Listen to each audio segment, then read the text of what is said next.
Iş жүзүндө аткарылган иштерге карата бак түрүндө коюлат.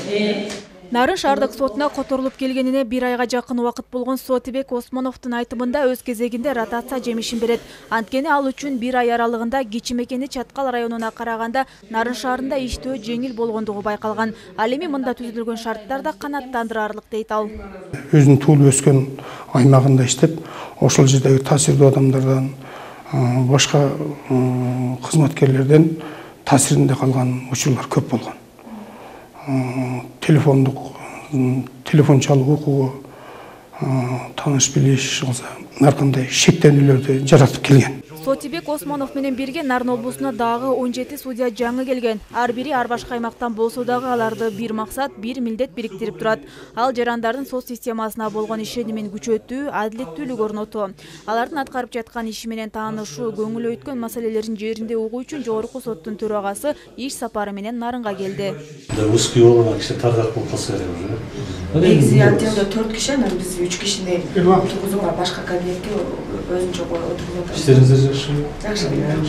Иш сапардын алкагында Замирбек Базарбеков Нарын шаардык сотунун имаратын, кызматкерлердин иш бөлмөсүн кыдырып, суроо талаптарын, сунуш көйгөйлөрүн укту. Анда сот залындагы аудио, видео жазуулардын ишиндеги мүчүлүштүктөр айтылды.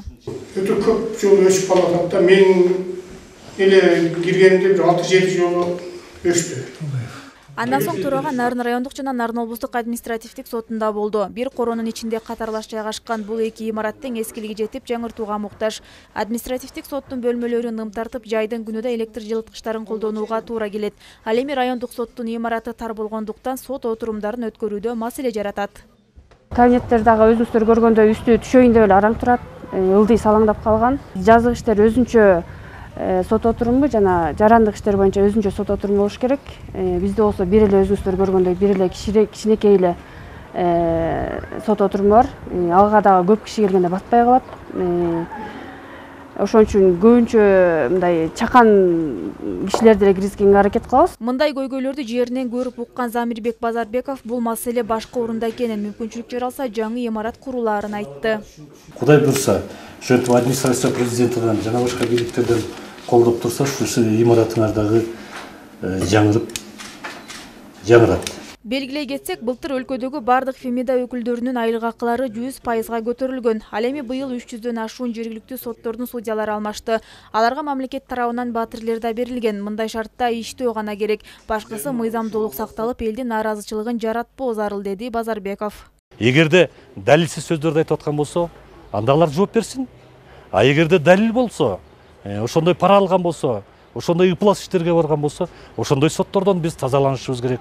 Алар карап отуруш керек эмес, укук органдары. Алар чара колдонуш керек. Жогорку соттун төрагасынын андан кийинки иш сапары Ат башы райондук сотунда уланды. Эске салсак, кыдыруунун максаты судьялардын ишмердүүлүгүн, сот адилеттигин ишке ашыруунун сапатын текшерүү жана которулган судьялардын жашоо шарттары менен таанышуу болду. Гүлзат Мокенова, Жеңиш Абдылдаев, Өлкөдеми, Нарын шаары.